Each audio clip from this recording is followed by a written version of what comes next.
Hello students, class 12 की physics विषय के अंतर्गत आप सभी लोगों को 99 न्यूमेरिकल सीरीज प्रोवाइड की जा रही है, जिसमें मैंने आप लोगों को संपूर्ण फिजिक्स विषय के 99 न्यूमेरिकल सॉल्व कराने के लिए बोला है। और जो ये मैंने 99 न्यूमेरिकल सेलेक्ट किए हैं, ये बहुत ही मैंने सोच समझ कर सेलेक्ट किए हैं। ठीक है, इस सीरीज को आप बिल्कुल भी मिस नहीं करना यदि आप बोर्ड एग्जाम 2025 देने जा रहे हैं। आपके बोर्ड एग्जाम में जो भी न्यूमेरिकल आएगा वो इन्हीं टाइप का होगा, जिस टाइप के न्यूमेरिकल आप लोगों को इस सीरीज में हम सॉल्व करा रहे हैं। ठीक है, इससे बाहर नहीं होगा, बिल्कुल एकदम निडर हो जाइए, क्योंकि न्यूमेरिकल का जो सिलेक्शन है वो करने के वक्त मैंने काफ़ी समय लिया है। मुझे पूर्ण भरोसा है, पूर्ण विश्वास है कि न्यूमेरिकल इसी टाइप का आपके बोर्ड एग्जाम में देखने को मिलेगा, इससे बाहर देखने को नहीं मिलेगा। ठीक है, तो चलिए भाई, आज हमारी 99 न्यूमेरिकल सीरीज की दूसरी क्लास है और पहली क्लास मैं आपको प्रोवाइड कर चुका हूं। ठीक है, अगर आपने नहीं देखा है तो इस वीडियो के कमेंट बॉक्स में जाइए, आपको लिंक मिल जाएगा। ठीक है, और चलिए आज के इस क्लास का पहला प्रश्न देखते हैं। यहाँ पर हमने जो है फिजिक्स फर्स्ट पेपर के अंतर्गत जो आपकी पहली इकाई है, इसके कुछ महत्वपूर्ण प्रश्न लिए हैं। ये इसी टाइप के प्रश्न इस इकाई से पूछे जाते हैं। चलिए देखते हैं कौन सा पहला प्रश्न है। आप सभी लोग वीडियो को ज़्यादा से ज़्यादा दोस्तों में शेयर कीजिए, ठीक है, जिससे हमारी भी मेहनत जो है थोड़ा सा सफल हो जाए। चलिए देखते हैं आज की क्लास का पहला प्रश्न। पहला प्रश्न है कि किसी खोखले बेलन के भीतर 17.7 × 10⁻² कूलाम आवेश है। इसके वक्रपृष्ठ से संबद्ध वैद्युत फ्लक्स आपका 1.5 न्यूटन मीटर स्क्वायर प्रति कूलाम है। इसके किसी एक समतल पृष्ठ से संबद्ध वैद्युत फ्लक्स ज्ञात कीजिए। बात हुई है एक खोखले बेलन की, तो हम एक खोखला बेलन बना लेते हैं। चलिए बड़ा बेलन बना लेते हैं। ये आपका एक बेलन हो गया। ठीक है, ये बेलन का एक पृष्ठ हो गया समतल, ये समतल दूसरा पृष्ठ हो गया। ये बेलन का वक्र होता है, जैसे ये आपका मार्कर है भाई। ठीक है, ध्यान दीजिएगा, ये आपका मार्कर है, ये बेलनाकार है कि नहीं बेलनाकार। तो वक्रपृष्ठ क्या होता है? वक्रपृष्ठ ये होता है। ठीक है, तो वक्रपृष्ठ से गुजरने वाला फ्लक्स दे दिए। देखिए, आवेश को किसी काल्पनिक बंद पृष्ठ के अंदर रखा जाता है, तो आवेश वैद्युत क्षेत्र उत्पन्न करता है। वैद्युत क्षेत्र से वैद्युत बल रेखाएं द्वारा निरूपित की जाती हैं। तो किसी काल्पनिक पृष्ठ से जो बल रेखाएं बाहर निकलती हैं, उन्हीं की संख्या को उस पृष्ठ से बद्ध क्या कहते हैं भाई? वैद्युत फ्लक्स कहते हैं। तो अगर इसके अंदर कोई आवेश है और उस आवेश की वैल्यू दी, पहले उस आवेश की वैल्यू को रख देते हैं। आवेश की वैल्यू कितनी दी भाई? थोड़ा सा क्वेश्चन देख लेते हैं। आवेश की वैल्यू दी गई है खोखले बेलन के भीतर 17.7 × 10⁻² कूलाम का आवेश दिया गया है। और ये कह रहे हैं कि वक्रपृष्ठ से संबद्ध वैद्युत फ्लक्स, वक्रपृष्ठ मतलब ये वाला, ठीक है, वक्रपृष्ठ से संबद्ध वैद्युत फ्लक्स को φs से लिख लेते हैं। वो आपको दिया गया है 1.5 न्यूटन मीटर स्क्वायर प्रति कूलाम दिया गया है आपको। अब ये इनका कहने का ये मतलब है कि इस बेलन में, ये भैया बेलन है, बेलन के ये दो पृष्ठ हैं, तो किसी एक समतल पृष्ठ से बद्ध वैद्युत फ्लक्स का मान ज्ञात कीजिए। ठीक है, तो हम सभी लोग पढ़े हैं, क्या पढ़े हैं? गॉस की प्रमेय से। गॉस की प्रमेय एक बंद पृष्ठ के लिए लागू होती है, और किसी बंद पृष्ठ के अंदर कोई भी कोई बंद पृष्ठ के अंदर कोई अगर आवेश है, आवेश क्या उत्पन्न करता है? वैद्युत क्षेत्र। और वैद्युत क्षेत्र को वैद्युत बल रेखाओं द्वारा निरूपित किया जाता है। तो जो वैद्युत बल रेखाएं होंगी, जैसे कि आपका बेलन है, तो इससे जो भी वैद्युत बल रेखाएं गुजरेंगी वो इसके वक्रपृष्ठ से भी गुजरेंगी और इसके इन दोनों पृष्ठों से भी गुजरेंगी। तो इस पृष्ठ से गुजरने वाली जो वैद्युत बल रेखा होंगी, इन्हीं की संख्या को क्या कहते हैं भाई? वैद्युत फ्लक्स। तो इससे गुजरने वाला जो वैद्युत फ्लक्स है वो इन्होंने दे रखा है, और इससे गुजरने वाला वैद्युत फ्लक्स निकालना है। चूंकि ये दोनों पृष्ठ सेम आएंगे, ठीक है, तो हम इसको φ1 और इसको भी φ1 बोल सकते हैं, या इसको कोई और नाम दे सकते हो, φ1 ही नाम दे दीजिए, कोई दिक्कत वाली बात नहीं है। ठीक है, तो टोटल जो फ्लक्स होगा आपका, इस पूरे बेलन के द्वारा गुजरने वाला जो फ्लक्स होगा, या जितने भी पृष्ठ है सबसे वैद्युत बल रेखाएं निकलेंगी, तो जो टोटल फ्लक्स होगा वो वक्रपृष्ठ से गुजरने वाला फ्लक्स, मतलब ये वाला, प्लस दो फलकों से गुजरने वाला या दो समतल पृष्ठों से गुजरने वाला फ्लक्स 2φ1। क्योंकि दोनों समतल पृष्ठ सेम है, क्षेत्रफल सेम है, तो फ्लक्स भी सेम होगा। तो चूंकि दो हैं इसलिए 2φ1 लिख लिया। तो जो कुल वैद्युत फ्लक्स होगा वो इन तीन सबके योग के बराबर होगा। अब देखिए, इससे गुजरने वाला वैद्युत फ्लक्स दिया है और आपको φ1 की वैल्यू निकालना है, ना कि 2φ1 की, मतलब एक समतल पृष्ठ से गुजरने वाला वैद्युत फ्लक्स निकालना है। फाई बराबर कितना होता है? तो कुल वैद्युत फ्लक्स हमने गॉस की प्रमेय से पढ़ा है, वो Q/ε0 होता है। φs वक्रपृष्ठ से गुजरने वाला वैद्युत फ्लक्स दिया है 1.5 और प्लस 2 और इंटू में φ1 एक समतल पृष्ठ से गुजरने वाला वैद्युत फ्लक्स है, ध्यान दीजिएगा भाई। ठीक है, यहाँ पर कोई जो नहीं कि बेलन ही बंद आकृति हो, कोई और दूसरी भी आकृति हो सकती थी, घन हो सकता था, गोला हो सकता था। ठीक है, अब क्यू की वैल्यू है आपकी 17.7 गुणे 10 की घात, ये -2 नहीं, इसको सही कर लीजिएगा, क्वेश्चन में त्रुटि है, -12 होगा, 10 की घात -12। एप्सिलॉन नॉट की वैल्यू 8.85 गुणे 10 की घात -12 होती है, बराबर 1.5 प्लस का 251। भैया ये पॉइंट हटाओगे तो ये 1770 हो जाएगा, और ये लगभग 2 बार पूरा जाएगा। 10 की घात -12 से 10 की घात -12 भी कैंसिल हो जाएगा, 2, इसको इधर ले आओ तो माइनस का 1.5 हो जाएगा, बराबर 251। समझ में आ रही बात। अब 2 से 1.5 को घटाओगे तो 0.5 ही बचेगा, और पॉजिटिव संख्या बड़ी थी इसलिए पॉजिटिव का चिन्ह होगा, और ये हो जाएगा 251। अब हमको चूंकि 51 जो है, देखो अगर ये कहते हैं कि 2 पृष्ठों से गुजरने वाला फ्लक्स निकालो, क्योंकि 2 पृष्ठ हैं तो यही आंसर हो जाता, लेकिन एक पृष्ठ से बोले तो एक पृष्ठ से गुजरने वाला वैद्युत फ्लक्स 51 होगा। 51 बराबर हो जाएगा 0.5 अपान में कितना, तो ये पॉइंट हटाओगे, यहाँ 0 बढ़ाओगे, इसको भाग करोगे भाई, ठीक है, 5 एकम 5, 5 चौक 20, 1/4 का मतलब क्या होता है, 0.25 फ्लक्स। अच्छा, फ्लक्स का मात्रक क्या होता है, ऊपर आप देख सकते हैं न्यूटन मीटर स्क्वायर प्रति कूलम।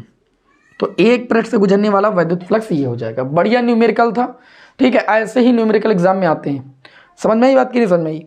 चलिए अब हम देखते हैं अपनी सीरीज का आज की इस क्लास का दूसरा प्रश्न। हालांकि पहले वाली क्लास में मैंने आपको 5 से 6 न्यूमेरिकल सॉल्व कराए हैं, आज की इस क्लास में टोटल 10 न्यूमेरिकल आपको सॉल्व कराएंगे, ठीक है। मैंने पहले ही बता दिया है कि ये जो 99 न्यूमेरिकल की क्लासें होंगी ज़्यादा नहीं होंगी, 7, 8, 9 बहुत हैं, ठीक है। चलिए भाई अगला न्यूमेरिकल देखते हैं।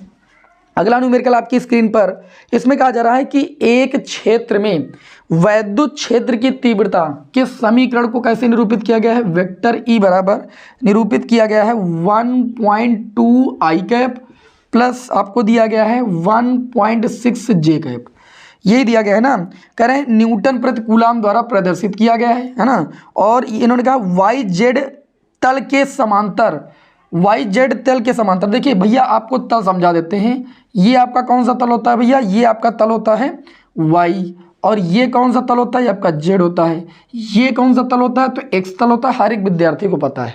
एक्स तल पर जो लंब कोणिक सदिश लेते हैं वो कौन सा लेते हैं, आई कैप, ये भी पता है, और इस पर जे कैप, इस पर हम के कैप लेते हैं। अब इनका प्रश्न ये है कि हम क्या करते हैं, एक आयताकार पृष्ठ लेते हैं, और जो ये आयताकार पृष्ठ है वो वाई जेड तल के समांतर रखते हैं। वाई जेड तल के समांतर कहने का मतलब जानते हो, जैसे ये आयताकार हमने तल ले लिया, देखिए ये मैंने तल ले लिया आयताकार, ठीक है। तो ये आयताकार तल हम क्या करते हैं, एक तल इसका, देखो ये आयताकार जो तल है इसका एक सिरा जो है वाई अक्ष के अनुदिश और दूसरा सिरा हम इसको जेड अक्ष के अनुदिश रखते हैं। तो ये जब ऐसे रखेंगे वाई जेड तल के समांतर, तो इसके जो क्षेत्रफल वेक्टर की दिशा होगी वो ऐसे होगी जो कि एक्स अक्ष के अनुदिश होगी। तो जो भी आपका क्षेत्रफल वेक्टर लिखा जाएगा, जैसे क्षेत्रफल वेक्टर बराबर दिया है 0.2 शायद दिया गया है। अब इसमें आई जे के नहीं लगा है, इसमें आई जे के नहीं लगा हुआ है, क्वेश्चन को देख लेते हैं। 0.2 मीटर स्क्वायर, आई जे के आपको लगाना है, आई होगा जे होगा के होगा, चूंकि ये वाई जेड अक्ष के समांतर है कौन भाई, ये आपका आयताकार सिरा, ये बात कही जा रही है। तो आयताकार सिरे के जो क्षेत्रफल वेक्टर की दिशा होगी वो कुछ ऐसे होगी एक्स अक्ष के अनुदिश, और एक्स अक्ष के अनुदिश जो एकांक लंब कोणिक सदिश लेते हैं वो हम लेते हैं आई कैप। तो इसके साथ जो लगाएंगे वो आई कैप लगाएंगे, हालांकि क्वेश्चन में नहीं दिया था, ठीक है। और मीटर स्क्वायर, अब ये प्रश्न में कहा गया है कि आयताकार पृष्ठ से संबद्ध वैद्युत फ्लक्स ज्ञात कीजिए। तो वैद्युत फ्लक्स देखिए इस पर क्वेश्चन कई बार ये आ चुका है, तो ये हो जाएगा वैद्युत फ्लक्स फाई ई बराबर हमने पढ़ा है vector E dot vector A. तो फाई ई बराबर, यहाँ पर गेम सारा यही था, वाई जेड तल के समांतर आयताकार पटल है, तो हम एक्स अक्ष के अनुदिश क्षेत्रफल वेक्टर की दिशा को दिखाएंगे, और एक्स अक्ष के अनुदिश क्षेत्रफल वेक्टर में हम जो एकांक लंब कोणिक सदिश लेते हैं वो आई कैप लेते हैं, ठीक है। यहाँ पर आई कैप नहीं दिया था प्रश्न में, इसी में गलती होती है। अब ई की वैल्यू रख देंगे 1.2 आई कैप प्लस 1.6 जे कैप, इसका डॉट प्रोडक्ट कराएंगे 0.2 आई कैप से, है ना। अब जानते हैं कि आई डॉट आई का मल्टीप्लाई 1 होता है, जे डॉट जे का मल्टीप्लाई 1 होता है, लेकिन आई का अगर जे के साथ मल्टीप्लाई कर देंगे तो 0 हो जाएगा।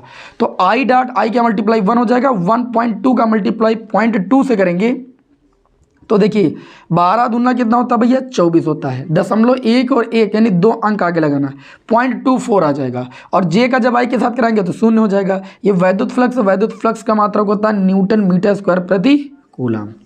ये आपका दूसरा क्वेश्चन हो गया है। मैंने क्वेश्चन जो भी लिया यहाँ पर वो भले दिखने में छोटा है, लेकिन यही क्वेश्चन आपके एग्जाम में बनते हैं, जिसमें आप सभी लोग कंफ्यूज हो जाते हैं। होंगे आसान, लेकिन एग्जाम में ये कंफ्यूजन बहुत बड़ी क्रिएट कर देते हैं। यहाँ पर ये नहीं समझ में आता है कि आई कैब लेना, जे कैब लेना, के कैब लेना है, इसी में कंफ्यूजन बन जाती है। तो चलिए इसे रफ करते हैं। और अगला जो क्वेश्चन मैंने लिया है वो संतुलन की स्थिति वाला है, एग्जाम में कई बार पूछा गया है।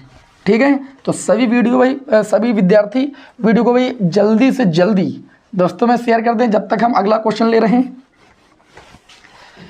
ठीक है, ज़्यादा से ज़्यादा विद्यार्थी जुड़ते हैं तो हमारा भी मन लगता है पढ़ाने में। चलिए भाई अगला क्वेश्चन देखते हैं।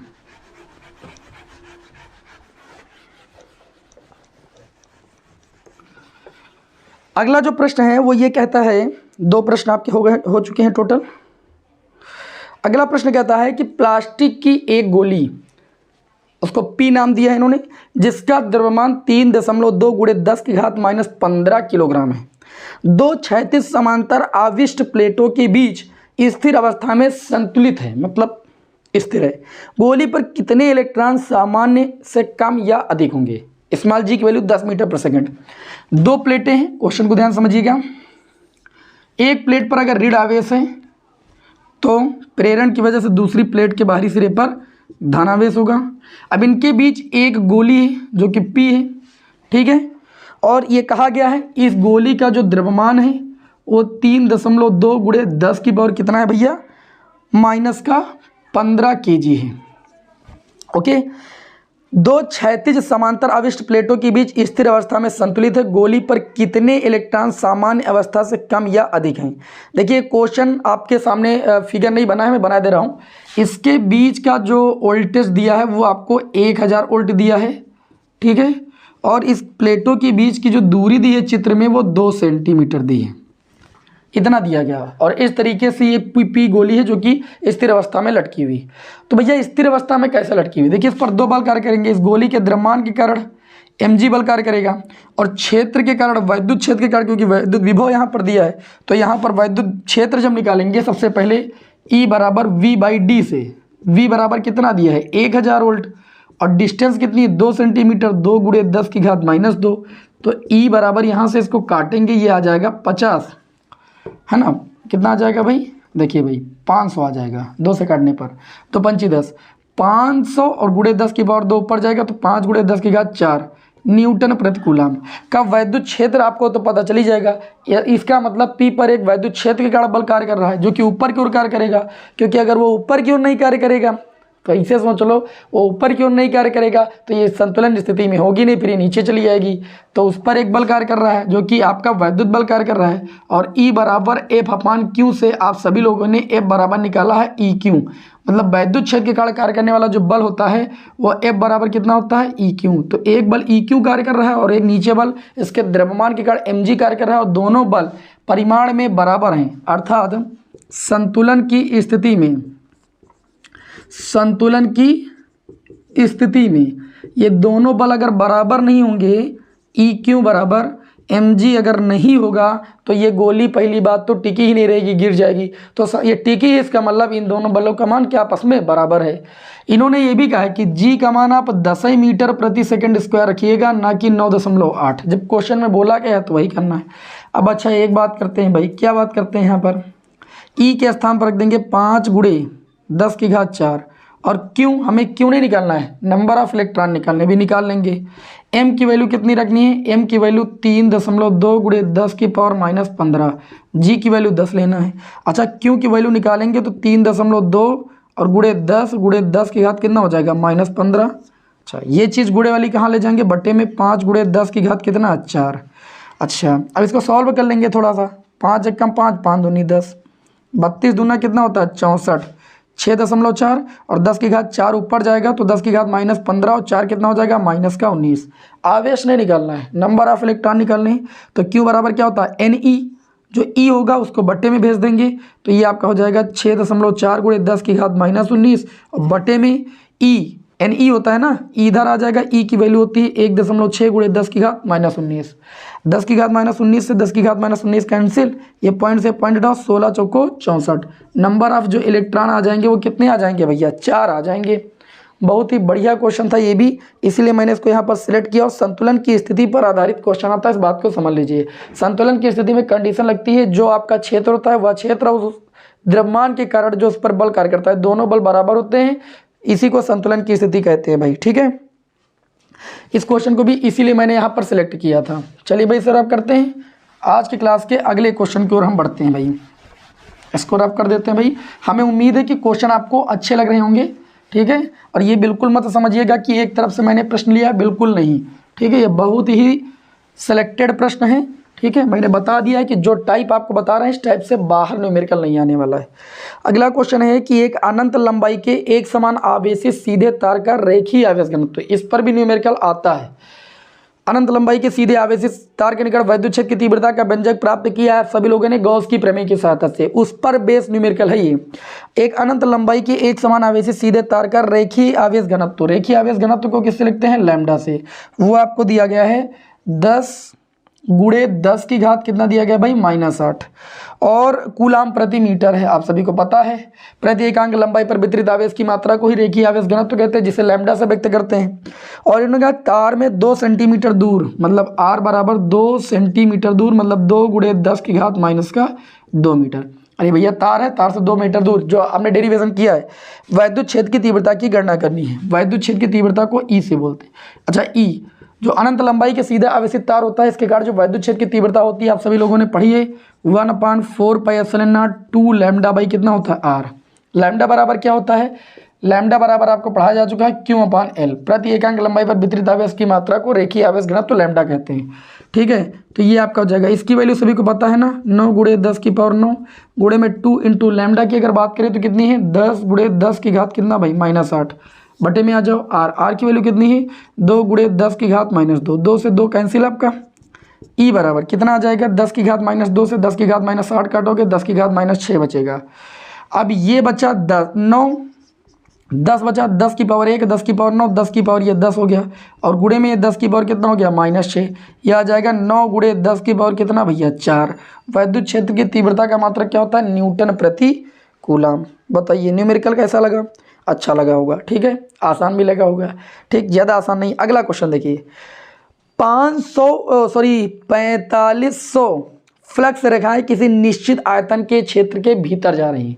देखिए, जो वैद्युत बल रेखाएं जब किसी काल्पनिक पृष्ठ में या कहीं पर प्रवेश करती हैं तो उनका मान नेगेटिव लिया जाता है, यानी वैद्युत फ्लक्स जो होता है वह नेगेटिव होता है। और जब उस पृष्ठ से बाहर निकलती हैं तो धनात्मक होता है।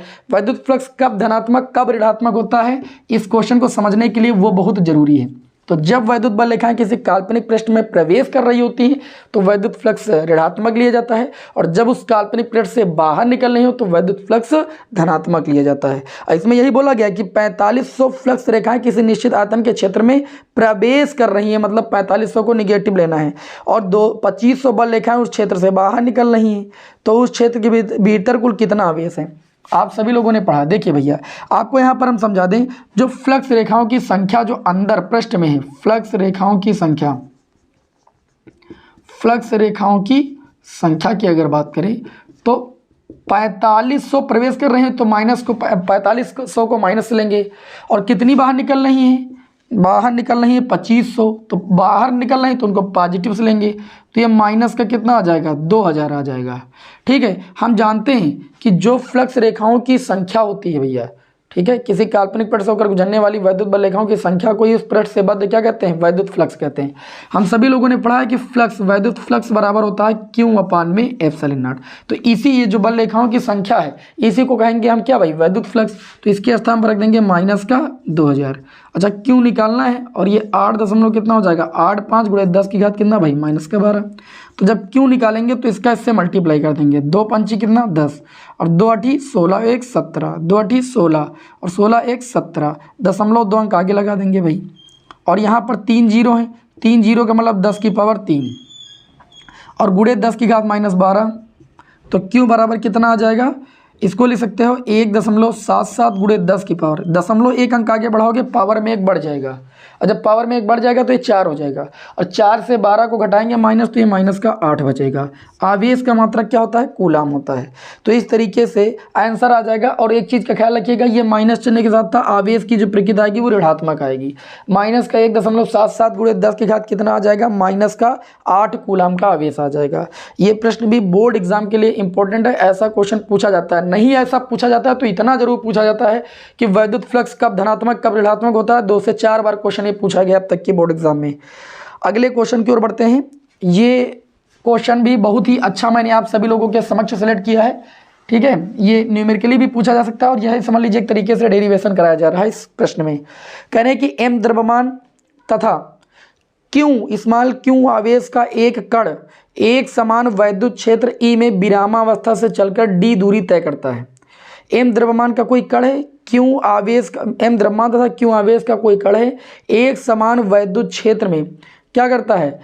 विरामावस्था से चलकर d दूरी तय करता है। पहली बात तो अगर वो वैद्युत क्षेत्र में है तो कोई भी कण है तो वैद्युत क्षेत्र के कण उस पर कण पर क्या कार्य करेगा? बल कार्य करेगा। तो वैद्युत क्षेत्र के कारण ध्यान दीजिएगा, और सिद्ध करने के लिए जो बोले वो भी आ जाएगा। इन्होंने सिद्ध करने के लिए क्या बोला कि उसके द्वारा अर्जित वेग इतना है। तो पहले वैद्युत क्षेत्र द्वारा हम कण पर क्या निकालेंगे? आरोपित बल निकालेंगे, क्योंकि वैद्युत क्षेत्र में अगर कोई कण है तो वैद्युत क्षेत्र द्वारा कण पर क्या होगा? बल आरोपित होगा। वैद्युत क्षेत्र द्वारा आरोपित बल होता है E इंटू में क्यू कण का आवेश बोला गया है। तो अच्छा, वो क्या करता है भैया? एक समान वैद्युत क्षेत्र में विरामावस्था से चल करके d दूरी तय करता है, और वेग वो अर्जित करता है। इसका मतलब वेग में परिवर्तन होता है, मतलब त्वरण उत्पन्न होगा। तो त्वरण जो हो जाएगा वो F/m के बराबर होता है। बराबर m में पढ़े हो कि नहीं पढ़े हो छोटी क्लासों में? तो त्वरण यहाँ से कितना आ जाएगा? F की वैल्यू कितनी है भाई? F की वैल्यू कितनी है? तो F की वैल्यू आप कहेंगे E क्यों है, और बटे में कितना? m। अच्छा, त्वरण आ गया है। अब डिस्टेंस आपको d दी गई है, त्वरण आपको पता है, और वो विरामावस्था से चलता है, यानी u बराबर 0 है। तो यहाँ पर u बराबर 0 है, त्वरण आपको इतना दिया गया है, और डिस्टेंस जो है वो आपकी d दूरी है। तो उसके द्वारा अर्जित वेग, गति का तृतीय समीकरण, गति के तृतीय समीकरण को आप लोग पढ़े हो कि नहीं पढ़े हो? तो गति का तृतीय समीकरण क्या होता है? v² बराबर u² प्लस का 2as, पढ़ा है ना। अब देखिए v हमको निकालना है, तो v² बराबर u की वैल्यू 0, क्योंकि विरामावस्था से चलता है। 2 इंटू a की बात करें तो कितना है? EQ/m। एस डिस्टेंस कितनी है? d, ठीक है। तो किसी का मान तो दिया नहीं है, आपको सिद्ध करना है इसमें कि √2QED/m। तो जब स्क्वायर उधर जाएगा तो अंडर रूट लग जाएगा, 2QE और ऊपर d और बटे में कितना? m। बस ये व्यंजक आपको यहाँ पर सिद्ध करना था, और बढ़िया क्वेश्चन था, ठीक है, इसीलिए मैंने इसको यहाँ पर सेलेक्ट किया है। आप सभी लोग कमेंट करके बताइए भाई, न्यूमेरिकलों का जो सिलेक्शन है पहले चैप्टर की अपेक्षा बहुत आसान तो न्यूमेरिकल नहीं ले लिए मैंने, ठीक है। आपको आसान लग रहे हैं क्योंकि आप सामने बैठे पढ़ रहे हैं, लेकिन जब एग्जाम में आते हैं तो आपको समझ नहीं आता है कि हमको क्या प्लस लेना है क्या माइनस लेना है। इसीलिए इन न्यूमेरिकल को मैंने सेलेक्ट किया है जो एग्जाम में बुद्धि काम नहीं करती है इन्हीं प्रश्न में। अगला जो मैंने प्रश्न लिया है ध्यान से समझिएगा, चित्र में दर्शाए अनुसार, देख लेते हैं यही क्वेश्चन है, नहीं, अगला क्वेश्चन है, एक निश्चित दूरी पर स्थित दो इलेक्ट्रॉनों के बीच वैद्युत बल कैपिटल F है, ठीक है। निश्चित दूरी पर दो इलेक्ट्रॉन क्या होंगे? आवेशित कण, उनके बीच जो वैद्युत बल है वो कैपिटल F है। इससे आधी दूरी पर ध्यान दीजिएगा, अगर हम ये मान लें कि दो इलेक्ट्रॉन हैं, उन पर आवेश चूंकि सेम ही होता है परिमाण में, इनके बीच की दूरी r है, तो इन पर कार्य करने वाला जो बल होगा, इन पर जो इन्होंने कहा निश्चित दूरी पर स्थित इलेक्ट्रॉनों पर कार्य करने वाला जो वैद्युत बल है वो कैपिटल F है। तो हम सभी लोगों ने पढ़ा है कि F बराबर होता है 1/4 pi epsilon not Q1 Q2 by r², पढ़ा है ना सभी लोगों ने। अर्थात हम ये कह सकते हैं कि जो बल होता है वो दूरी के वर्ग के व्युत्क्रमानुपाती होता है। अब प्रश्न में यही कहा गया है कि इससे आधी दूरी पर स्थित, इससे आधी दूरी पर, पहले दूरी मान लीजिए r थी, अब यदि दूरी r' कितनी हो जाए? पहले से आधी हो जाए, करने पर स्थित दो प्रोटॉनों के बीच वैद्युत बल कितना होगा? इस स्थिति में जो कार्य करने वाला वैद्युत बल यानी F' होगा वो कितना हो जाएगा? तो F' यहाँ पर बराबर लगा दो भाई, जब बराबर लगाओगे तो के नियतांक आ जाएगा। इसको ऐसे लिख सकते हो F बराबर के अपान में आर स्क्वायर। पहले इलेक्ट्रॉनों के बीच बल का ये समीकरण हो जाएगा और ये हो जाएगा के अपान में, अब दूरी कितनी करना है r/2, तो r/2 का कर देंगे स्क्वायर, तो ये हो जाएगा के और 2 का स्क्वायर 4 ऊपर चला जाएगा, अपान में कितना हो जाएगा आर स्क्वायर। इसको समीकरण 2 मानो, उसको समीकरण 1 मानो। कह रहे हैं कि अब बल कितना हो जाएगा, नहीं एफ डैश कितना होगा। समीकरण 1/2 दिखाओ, 1/2 से, तो एफ बटे एफ डैश, या फिर 2 से 1 को भाग कर दो, ज़्यादा ही बेटर है। तो एफ डैश ऊपर आ जाएगा, बटे में एफ आ जाएगा। एफ डैश की वैल्यू कितनी है 4k अपान में आर स्क्वायर, और एफ की वैल्यू कितनी है k अपान में आर स्क्वायर। आर स्क्वायर से आर स्क्वायर कैंसिल, k से k कैंसिल, ये 4 बचा। जब एफ डैश की वैल्यू निकालोगे तो ये 4 गुणे वाला उधर चला जाएगा, 4 इंटू में एफ, यानी अब जो बल हो जाएगा वो पहले बल का 4 गुना हो जाएगा। कितना हो जाएगा, 4 गुना हो जाएगा। ये अपने आप में एक विशेष क्वेश्चन है, ठीक। इस पर कई बार क्वेश्चन बनता है, इसीलिए मैंने इस क्वेश्चन को भी यहाँ पर सेलेक्ट किया। आगे बढ़ते हैं, अगला जो क्वेश्चन लिखा है, जो आगे के जो क्वेश्चन बहुत ही दो धांसू हैं, इनको भी देख लीजिए आप सभी लोग, इन पर भी बेस कई बार प्रश्न एग्जाम में आ चुके हैं। अगला जो प्रश्न मैंने आप सभी लोगों के समक्ष लिया है, बहुत ही ध्यान से देखिएगा। इसमें कह रहे हैं कि चित्र में दर्शाए अनुसार 10 सेंटीमीटर भुजा के किसी वर्ग के केंद्र से ठीक 5 सेंटीमीटर ऊंचाई पर कोई 10 माइक्रोकूलम का आवेश रखा है। इस वर्ग से गुजरने वाला वैद्युत फ्लक्स का परिमाण क्या होगा। देखिए एक वर्ग है, ये कुछ ऐसा एक वर्ग है, और इस वर्ग से कितनी दूरी पर, 5 सेंटीमीटर की दूरी पर एक आवेश क्यों रखा है जिसकी वैल्यू 10 माइक्रोकूलम है, ये तो बोल रहे हैं ना। और इस वर्ग की जो भुजा है वह 10 सेंटीमीटर है, ठीक है, 10 सेंटीमीटर है। ये कह रहे हैं कि अगर ये आवेश यहाँ रखा है, तो मेरी बात समझिए, मैंने कहा था कि आवेश अगर रखा तो अपने चारों ओर क्या उत्पन्न करेगा भाई, वैद्युत क्षेत्र, और वैद्युत क्षेत्र वैद्युत बल रेखाओं द्वारा निरूपित किया जाता है। तो जैसे ये आवेश रखा, ये वर्गाकार की बात हुई है, हम आयताकार लग के दिखा रहे हैं, मान लो ये वर्गाकार है, तो आवेश से जो भी वैद्युत क्षेत्र उत्पन्न होगा, जो वैद्युत बल रेखाएं गुजरेंगी, तो इस पृष्ठ से जितनी बाहर निकलेंगी वही तो इस पृष्ठ से क्या होगा, वैद्युत फ्लक्स होगा। तो यही पूछे कि वैद्युत फ्लक्स कितना होगा, तो वैद्युत फ्लक्स फाई ई बराबर कितना हो जाएगा, फाई ई बराबर होता है क्यू अपान एप्सिलॉन नॉट, होता है ना। लेकिन यहाँ पर जो ये पृष्ठ दिया है, जैसे आप सभी लोग जानते हो कि जब घन से गुजरने वाला वैद्युत फ्लक्स निकालते हैं तो क्यू अपान एप्सिलॉन नॉट निकालते हैं, लेकिन घन के एक फलक से गुजरने वाला वैद्युत फ्लक्स निकालते हैं, चूंकि घन में 6 फलकें होती हैं तो 1/6 से भाग कर देते हैं। और चूंकि यहाँ घन तो दिया नहीं है, ये एक फलक दी गई, घन की एक फलक वर्गाकार ही तो होती है, तो ये मान लो एक घन की फलक ही दी गई, तो एक फलक से गुजरने वाला चाहे वैद्युत फ्लक्स पूछे और चाहे इस वर्गाकार पटल से गुजरने वाला वैद्युत फ्लक्स पूछे, बात एक ही है। तो 1/6 कर देंगे, ठीक है। तो ये हो जाएगा फाई ई बराबर, क्यों की वैल्यू कितनी है 10 माइक्रोकूलम, 10 × 10⁻⁻6 बटे में आ जाए एप्सिलॉन नॉट की वैल्यू 8.85 × 10⁻12 और इंटू में कितना है भैया 6। समझ गए कि नहीं। अब इसे केवल भाग करना है, आप सभी लोग भाग कर लीजिए। आगे बढ़ेंगे भाई, चलिए भाई आगे बढ़ते हैं, इसको भाग कर लीजिए भाई। हल करेंगे तो फाई ई बराबर 10⁻−5 ऊपर हो जाएगा, 12 ऊपर जाएगा, 10 की घात ये +12 हो जाएगा, नीचे 8.85 और गुणे 6 हो जाएगा। इसको भाग करेंगे तो आंसर लिखे दे रहे हैं 1.88, टोटल सॉल्व करने के बाद आएगा गुणे 10 की घात कितना 5 न्यूटन मीटर स्क्वायर प्रति कूलम। ठीक, भाग कर लीजिएगा, थोड़ा सा सॉल्व कर लीजिएगा। एक अगला प्रश्न मैंने आपके समक्ष ले रखा है। अब 2 प्रश्न और बचते हैं अभी, और बहुत ही गजब गजब के प्रश्न मैंने आप सभी लोगों के समक्ष लिए हैं। ध्यान से देखिएगा सभी लोग। अगला जो प्रश्न है वो ये कहता है कि धातु के 2 गोलों का व्यास दिया है, ठीक है। पहले गोले का व्यास दिया है 6 सेंटीमीटर और दूसरे गोले का व्यास दिया गया है आपका 4 सेंटीमीटर। पहला गोला उसका डायमीटर जो है वो आपका 6 सेंटीमीटर है और दूसरे गोले का जो डायमीटर है वो आपका 4 सेंटीमीटर है। मतलब पहले गोले की जो त्रिज्या है वो 3 सेंटीमीटर है और दूसरे गोले की जो त्रिज्या है वो आपकी 2 सेंटीमीटर त्रिज्या व्यास की आधी होती है। प्रश्न में ये कहा जा रहा है कि इन्हें समान विभव तक आवेशित किया गया है, मतलब विभव इनके दोनों के क्या है, समान है। फिर ये कह रहे हैं गोलों के आवेश के पृष्ठ घनत्वों का अनुपात ज्ञात कीजिए। हम सभी लोगों ने पढ़ा है कि पृष्ठ घनत्व सिग्मा बराबर क्यू अपान ए होता है, जानते हैं कि नहीं जानते हैं। अच्छा, गोला है तो गोले का क्षेत्रफल होगा 4πr², होगा ही होगा।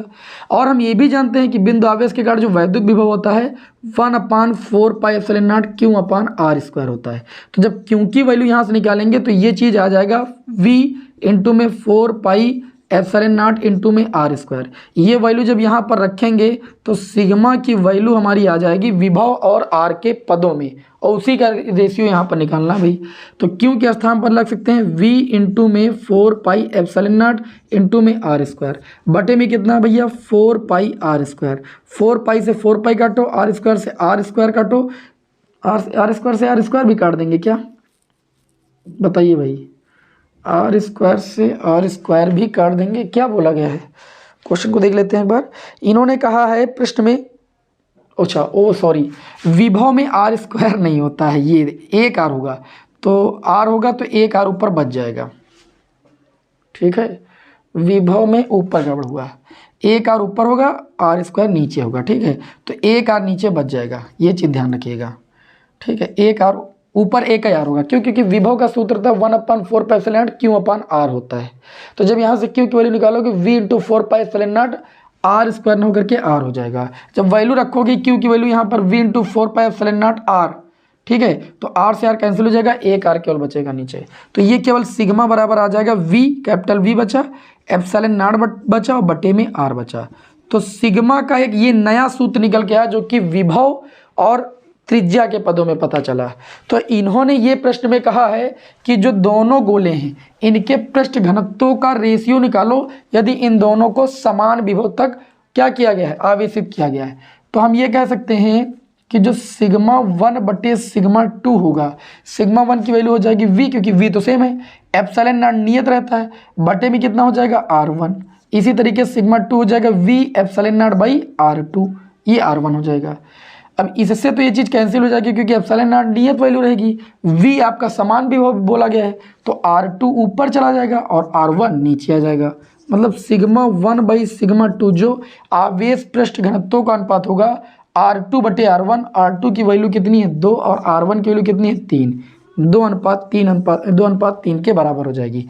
भैया बहुत ही गजब का क्वेश्चन था, ठीक है, हल्के में बिल्कुल नहीं लीजिएगा। आज हमारी जो दूसरी क्लास है इसका लास्ट क्वेश्चन मैंने आप सभी लोगों के समक्ष लिया है, बिना रुके हुए मैंने 10 क्वेश्चन सॉल्व कराए हैं। वीडियो पसंद आया भैया ज़्यादा से ज़्यादा दोस्तों में शेयर कीजिए और चैनल पर नए तो सब्सक्राइब जरूर कीजिए अगला क्वेश्चन देखने से पहले, क्योंकि अगला क्वेश्चन बहुत ही गजब का क्वेश्चन है, देखेंगे तो आपको भी मज़ा आ जाएगा, ठीक है। देखिए 2 संकेंद्री गोले दिए यहाँ पर, क्या दिए गए भाई, 2 संकेंद्री गोले दिए गए। अब देखिए इस क्वेश्चन में कितनी दम है। 2 ऐसे गोले बनाए गए हैं, एक ये गोला एक ये गोला। इस गोले के अंदर आवेश आपका क्यों है और बड़े वाले गोले के अंदर आवेश आपका 3 क्यों है। इसके सरफेस को S1 और इसके सरफेस को S2 बोला गया है। प्रश्न में ये कह रहे हैं, देखिए प्रश्न में कह रहे हैं कि S1 तथा S2 2 संकेंद्री खोखले गोलों के भीतर क्रमशः Q और 3Q आवेश रखे हैं। S1 व S2 से संबद्ध वैद्युत फ्लक्स का अनुपात। पहले में पूछा गया है S1 व S2 से संबद्ध वैद्युत फ्लक्स का अनुपात, फ्लक्स का अनुपात निकालना है। मतलब अगर इस गोले के कारण वैद्युत फ्लक्स आपका φ1 है और बड़े वाले गोले के कारण वैद्युत फ्लक्स φ2 है तो आपको φ1 बाई φ2 चाहिए। हम जानते हैं कि फ्लक्स जो होता है वो बंद पृष्ठ द्वारा परिबद्ध कुल आवेश का 1/ε0 होता है। तो पहले गोले में जो आवेश वो क्यों है कि नहीं, और बटे में ε0 हो जाएगा φ1 के लिए। लेकिन φ2 की अगर बात करें तो दूसरे गोले में टोटल आवेश Q और 3Q मिला करके 4Q होगा। समझ पा रहे हो कि नहीं, क्यों इस गोले के अंदर, ये गोला इस गोले के अंदर, मतलब टोटल आवेश बड़े वाले गोले के अंदर कितना है 4Q और बटे में कितना हो जाएगा ε0। कुल आवेश का 1/ε0 गुना हो गया दूसरे गोले के कारण गुजरने वाला वैद्युत फ्लक्स। ε0 से ε0 कैंसिल हो गया आपका, φ1 अपान में φ2 कितना आ जाएगा, देखिए क्यों से क्यों भी कैंसिल हो गया, ऊपर 1/1 नीचे 4/1, मतलब ये आपका आएगा 1/4 अर्थात 1:4। पहला प्रश्न हो गया। दूसरा प्रश्न इन्होंने एक और पूछा, इसमें कह रहे हैं कि यदि S1 के भीतर, ध्यान दीजिएगा, यदि पहले अंदर वाला जो गोला है, यदि S1 के भीतर 3 परावैद्युतांक वाला कोई पदार्थ रख दें, परावैद्युतांक वाला माध्यम रख दिया जाए तो S1 से बद्ध वैद्युत फ्लक्स, तो S1 से वध वैद्युत फ्लक्स, इसको नाम दे देंगे हम φ1 डैश। अब जब भैया हम कोई के परावर्तक वाला पदार्थ रख देंगे तो वैद्युत फ्लक्स कितना होता है, Q अपान में, मतलब आवेश कितना है, Q अपान में K एप्सिलॉन नॉट। तो φ1 डैश बराबर हो जाएगा 1/K, ओके, और इनटू में Q अपान में कितना, एप्सिलॉन नॉट। तो φ1 डैश जो हो जाएगा 1/K की वैल्यू कितनी, 3, 1/3 गुनी Q अपान एप्सिलॉन नॉट कितना है, पहले जो फ्लक्स था उसके बराबर है। मतलब जब हमने परावर्तक नहीं रखा था तो उसका फ्लक्स कितना था, Q अपान एप्सिलॉन नॉट ही तो था, आवेश क्यों था टोटल। तो हम ये कह सकते हैं कि जो पहले फ्लक्स था, जब इसके बीच में कोई के परावर्तक वाला परावैद्युत पदार्थ नहीं रखा गया था, तो जो फ्लक्स था उसका भी 1/3 हो जाएगा, यानी वैद्युत फ्लक्स 1/3 होने का मतलब पहले का तिहाई हो जाएगा। इस तरीके से आज की क्लास के ये सारे न्यूमेरिकल आपके भैया सॉल्व होते हैं, ठीक है। अगर कहीं पर भाई क्वेश्चन में मान लीजिए जल्दबाजी में त्रुटि हो गई होगी तो जरूर बताइएगा, मुझे तो नहीं लगता है। बाकी नेक्स्ट क्लास में आपको आगे के क्वेश्चनों के साथ हम मिलेंगे और बहुत ही अच्छे टॉपिक के साथ मिलेंगे। जय हिंद, वंदे मातरम।